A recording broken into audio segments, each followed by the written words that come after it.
and a man that dominated the WIP radio airwaves for many, many, many years. A man that I interned for, one of the best morning drive talk show hosts of all time, and he's smiling today. He's positive today. That is the great Angelo Cataldi. Angelo, how are you? I couldn't be better, Zach. It's a great day to be in Philadelphia, and I can tell you that. This is spectacular here. So whenever I watch a game with my dad, and I notice this in his older years, if the game is close, there's stress, there's agita, and I worry about his health. That was a stress-free game for you last night, Ange.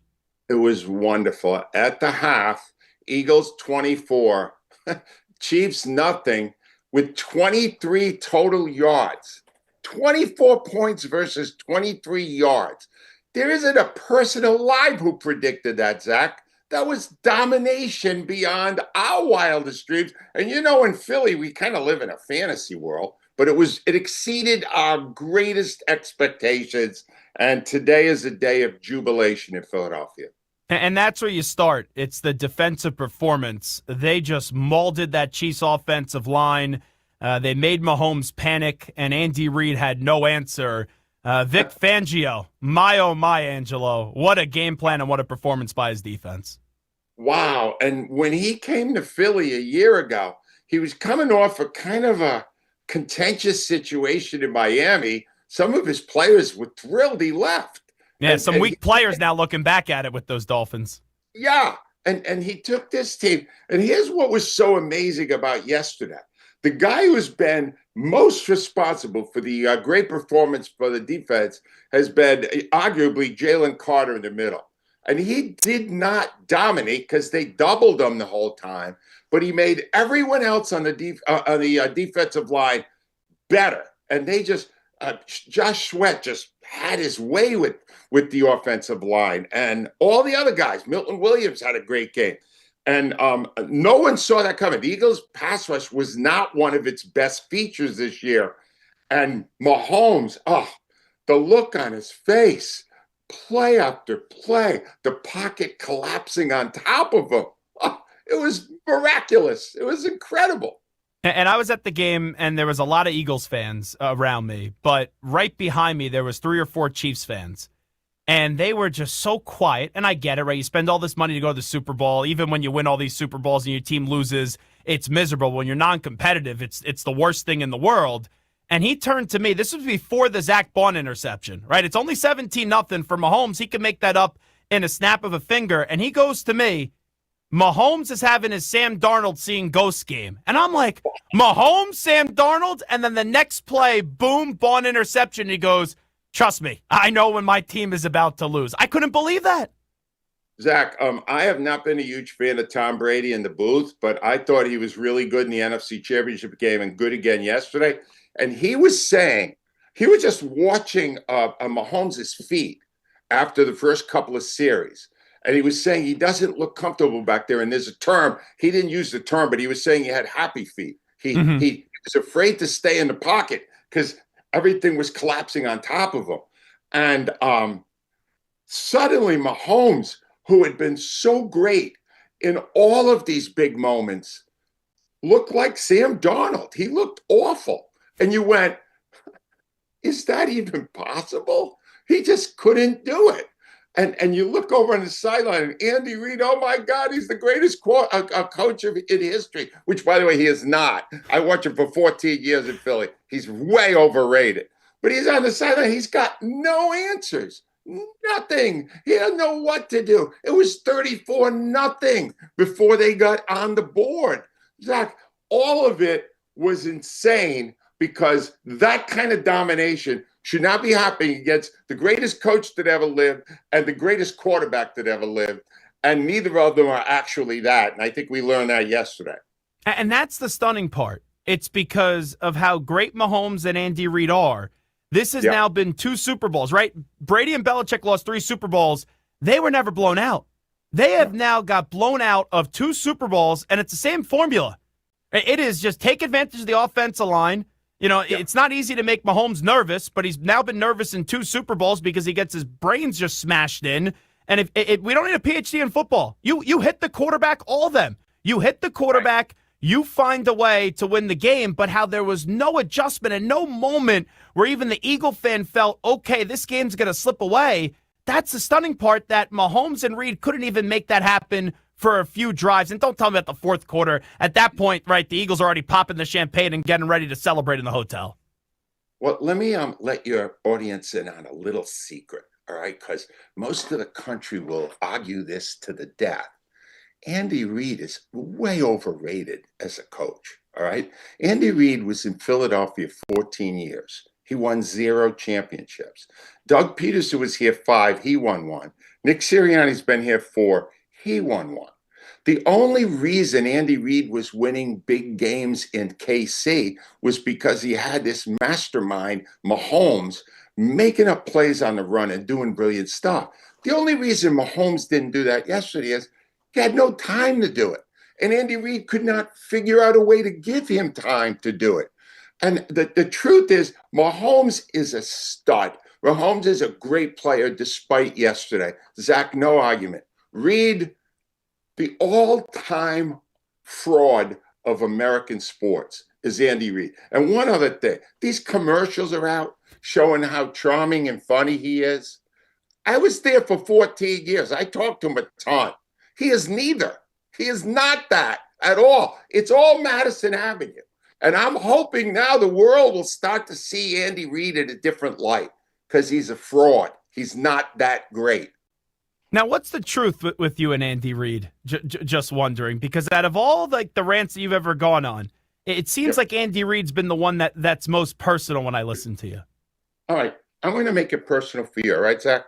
If you're interviewing somebody over and over and over and over and over again, and they don't actually answer your questions, they give you robotic responses. I got to do a better job. All this garbage that he slung for 14 years in Philly. At what point in those 14 years would you start to feel hostile toward the person because he has this exalted spot as the coach of the Eagles and he won't give a straight answer to a simple question? I'd say 3 or 4 years in, I started to lose my patience with him, and I never got it back. And he never won it back by winning a game like Nick Sirianni did yesterday. Angelo Cataldi here with us. So what Nick Sirianni and Jalen Hurts have done last year, I didn't count the quarterback out, but I counted the coach out. I said it headed into this season. It was a mistake to bring back Sirianni. I thought he was a player's coach that was a doormat. But being around that team a little bit, that I still parachute into Philadelphia and see these games and talk to the people in the locker room, I sensed the different Nick Sirianni the last 2 months. He's not a doormat anymore because, man, 4 years on the job, 4 playoff appearances, 2 Super Bowl appearances, and now he found a way to right this ship after what was an all-time great collapse, where now, a year later, they're Super Bowl champions. All right, full disclosure, he righted the ship because his bosses, Jeff Lurie, the owner, and Howie Rosewood, the GM, decided to strip all day-to-day coaching away from him. He no longer coaches the offense. He no longer has anything to say about the defense. He doesn't do special teams. They just had him do the one thing that he apparently is incredibly good at, creating a culture. And it's not something I've ever reacted all that well to because it's so subjective. But here's the thing. When they were dousing him in that Gatorade and he was hugging all those players at the end, even I, who have never been a huge fan of Sirianni, I had to say, well, obviously they love playing for the guy. They play their butts off for him. They really care about him. So there's something to be said for that. So I'll give him that much. And I've never really given him that much. I also got to talk to him after every game. And he's not very honest either. He was very boilerplate, typical stuff. But I got to give him credit. He created the culture of his success, of a great team. And he did it after a total collapse 1 year ago. That I don't think I've ever seen that before. Now, you've been doing this, obviously, for a long time. Brandon Graham is as good of a person as they come. But you talk about a Philadelphia sport athlete, 2 championships, 2 Super Bowl championships with the Eagles, right? No offense to the Phillies, the Sixers, the Flyers. Winning in Philadelphia in football, there is no second to that.